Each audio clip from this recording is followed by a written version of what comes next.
Tutti questi erano perseveranti e concordi nella preghiera, insieme ad alcune donne e a Maria, la madre di Gesù, e ai fratelli di lui. L'antifona mariana fu composta dal vescovo Fulberto di Chartres e proposta nel suo 9° sermone sull'Annunciazione. Ad essa aggiungeva queste parole: «Attenta alla voce di chi ti prega, soddisfa il desiderio di ognuno. Sia tuo compito l'assidua intercessione per il popolo di Dio, tu che meritasti, o benedetta, di portare il riscatto del mondo, colui che vive e regna nei secoli dei secoli. Preghiera di tutti e per tutti, preghiera di ieri e di sempre». Maria, Madre della Chiesa e aiuto dei cristiani, l'ausiliatrice, ha continuato fino ai nostri giorni a manifestare in modo meraviglioso il suo potente intervento a favore della Chiesa, del popolo cristiano e dell'umanità intera, soprattutto nell'ora della prova e della tribolazione, come il presente che stiamo vivendo. Dal santuario di Torino la devozione all'ausiliatrice si è diffusa in ogni angolo della terra, con preziosi frutti spirituali: letizia, riconoscenza, fervore, frequenza ai sacramenti, adesione al Papa e alla Chiesa, opere apostoliche ed educative.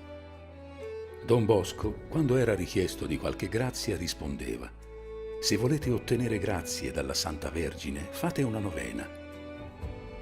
Il primo accenno alla novena Maria Ausiliatrice risale al 1863, quando, dovendo pagare il salario agli operai intenti agli scavi per la costruzione della basilica, ottenne la guarigione di un'ammalata che, come segno di riconoscenza, donò 50 napoleoni d'oro. Tale novena, secondo il santo, doveva essere fatta possibilmente in chiesa e con viva fede, come un atto di fervente omaggio alla Santissima Eucaristia. Le disposizioni d'animo perché la novena sia efficace sono, per Don Bosco, primo, non avere nessuna speranza nella virtù degli uomini, fede in Dio. Secondo, la domanda si appoggi totalmente a Gesù sacramentato, fonte di grazia, di bontà e di benedizione. Si appoggi sopra la potenza di Maria, che in questo Tempio Dio vuole glorificare sopra la terra.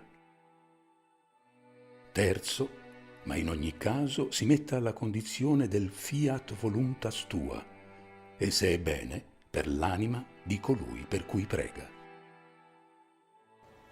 Impegno. Rinnoviamo la fede di Don Bosco in Gesù Eucaristia e Maria Ausiliatrice, impegnandoci a diffondere la novena tra parenti e amici. O Maria Ausiliatrice, come il nostro padre Don Bosco fece con i ragazzi dell'oratorio di Valdocco in occasione del colera, anche noi, in un mondo colpito dall'epidemia del coronavirus, vogliamo, come famiglia salesiana, esprimere il nostro filiale affidamento al tuo cuore di madre. Consola gli ammalati e le loro famiglie, sostieni i medici e gli operatori sanitari, aiuta tutti i membri della società e i governanti. Accogli tutti coloro che sono morti a causa di questa epidemia. Soprattutto rinnova in ciascuno di noi, nelle nostre comunità, nelle nostre famiglie, la fede nel tuo Figlio Gesù, morto e risorto. Facendo nostre le parole di Don Bosco, ti diciamo: O Maria, Vergine potente, tu, grande e illustre presidio della Chiesa, tu, aiuto meraviglioso dei cristiani, tu, terribile come esercito schierato a battaglia, tu sola hai distrutto ogni eresia in tutto il mondo. Tu nelle angustie, nelle lotte, nelle strettezze, difendici dal nemico e nell'ora della morte accogli l'anima nostra in paradiso. Amen.